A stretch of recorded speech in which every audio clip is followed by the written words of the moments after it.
Vamos lá, gente. Vamos fazer uns questionamentos sobre o momento do Fluminense. O Fluminense que há 12 clássicos não vence, 6 Fla-Flus sem vitória, é muita coisa para mim. São 3 derrotas e 3 empates. Um Fluminense que, se caso for eliminado na semifinal do Campeonato Carioca, vai ficar 20 dias sem jogar. E, de acordo com o histórico da administração Mário Bittencourt, é bem provável que desses 20 dias, 10 dias seja de folga, de férias, dê uma mini férias aí para os jogadores.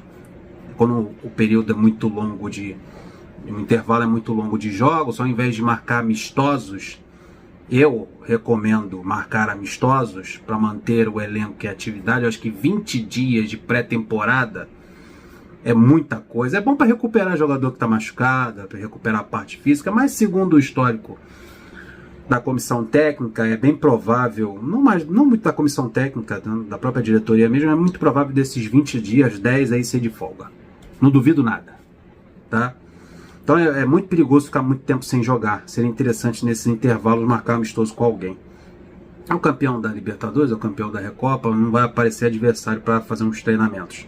20 dias é muito. Espero que o Fluminense consiga se classificar e ir para a final contra o Vasco ou o Nova Iguaçu. Mas o Fernando Diniz, eu tenho uns questionamentos aqui que é necessário responder. Não vai responder, mesmo se eu perguntar.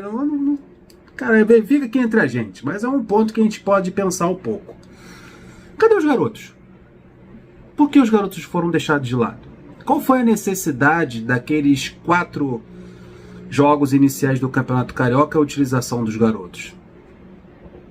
O time principal estava de férias, bota os garotos para jogar, é só para isso?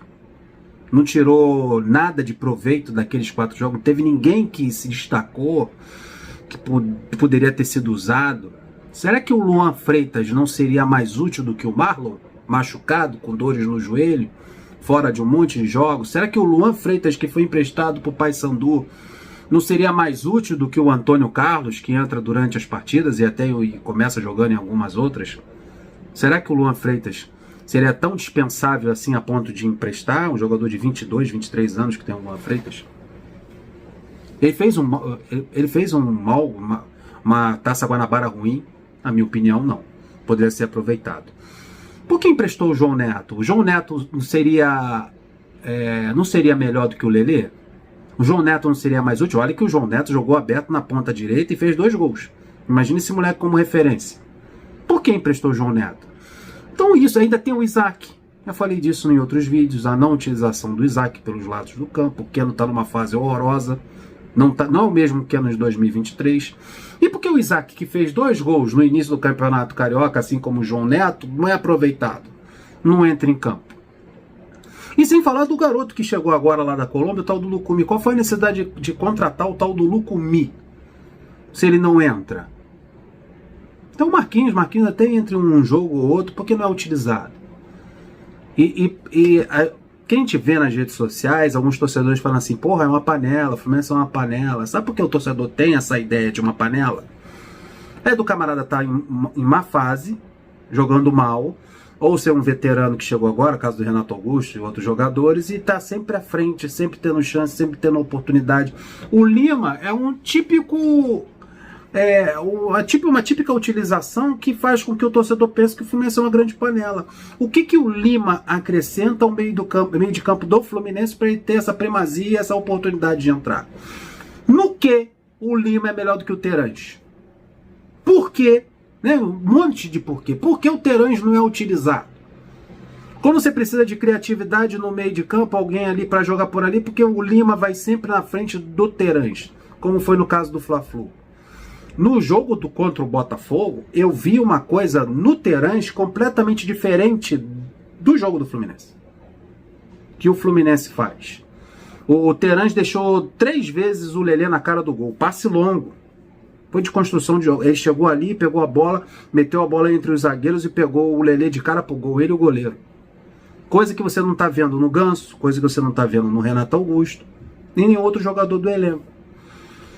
Por ter dado esses 3 passes na cara do gol pro Lelê, o Lelê converteu 1, o Terãs não foi utilizado no Fla-Flu, mas o Lima foi. Tá entendendo? É essa visão que faz com que o torcedor ache que o Fluminense é uma grande panela.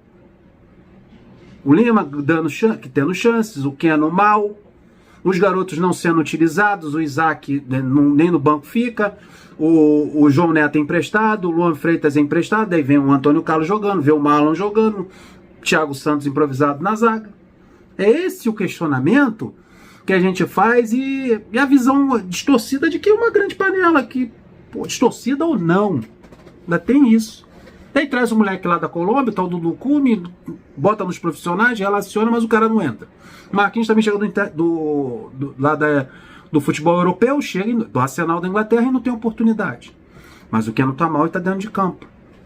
São escolhas que fazem a gente pensar sobre isso, né? Oportunidades ao Lelê, ao Lima, você bota o Lelê em campo tendo o JK, o Lima no meio de campo tendo o Terãs, o Antônio Carlos podendo ter o Luan Freitas. Esses os questionamentos. O sistema manjado, pressão, todo time que encara o Fluminense faz pressão alta, joga num ataque, o Fluminense não consegue espelhar. Outro questionamento que eu faço muito na forma do Fluminense jogar, porque o Fluminense não faz a mesma coisa quando o adversário está sem a posse de bola? Por que a marcação do Fluminense não é alta? Porque o Fluminense recua tanto as suas linhas, dando liberdade para o adversário lhe agredir? Será que em 90 minutos o adversário só está pressionando o Fluminense? Em momento nenhum o adversário vai sair com a posse de bola da defesa?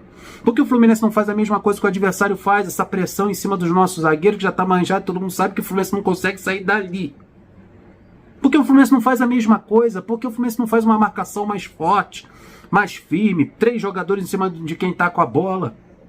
A marcação do Fluminense é muito frágil, é muito frouxa e dá muita liberdade para o adversário.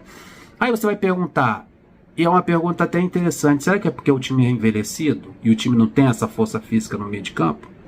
Claro, como é que você vai fazer uma marcação alta, uma marcação forte no meio de campo, quando duas peças no meio de campo é Renato Augusto e Ganso? Você vai ganhar na roubada de bola como? Renato Augusto rouba a bola de quem? Ganso rouba a bola de quem? Você sobrecarrega a zaga, dando uma liberdade extrema pro adversário no meio de campo.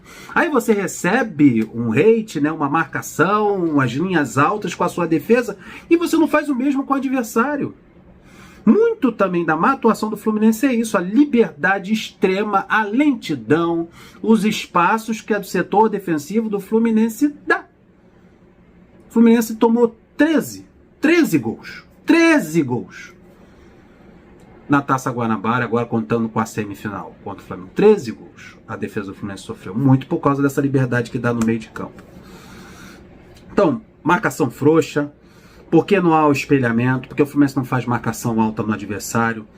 O Fluminense precisa de ter um time mais jovem para poder correr, para marcar, para brigar. E por que é utilizado o 4-3-3 até o 4-2-4? Só vai tirando no meio de campo 3 no meio de campo, tem jogo que entra só 2. E porque o Fluminense não utiliza o 4-4-2? Preenche o meio de campo, bota mais gente ali no meio de campo, mais um meia para marcar, para ocupar espaço, Martinelli, André, Alexander e Ganso. Por que não inclui o Alexander nesse meio de campo? Mais um garoto para correr para lá, marcar, distribuir o jogo, fazer a jogada no meio de campo, ocupar espaço. Já que o Keno não está mal, tira o Keno, bota mais um meia. Mas não, parece que quer dar liberdade e espaço para o adversário no meio de campo. E eu falo e repito, o jogo se ganha no meio de campo. Você tendo o meio de campo, você tendo a posse de bola no meio de campo, tendo o domínio das ações no meio de campo, é meio caminho andado. Para você evitar tomar gol e fazer os gols que você precisa. Então é isso, cara. Os garotos esquecidos, os garotos emprestados, as oportunidades para jogadores questionados, sistema manjado, todo mundo sabe como o Fluminense joga, por que o Fluminense não muda suas características. São várias perguntas que deveriam ser feitas ao Fernando Diniz e resposta que ele não daria pra gente. Mas fica aí, não pode criticar, as pessoas acham que só porque ganhou uma Libertadores, que é um feito histórico, que é muito importante, mas essas conquistas não podem nos calar e fazer com que a gente aceite qualquer coisa. Uma atuação dessa não tem como aceitar, mesmo sendo campeão do mundo. Deixa o like, se inscreva, compartilhe, até o próximo vídeo. Fui!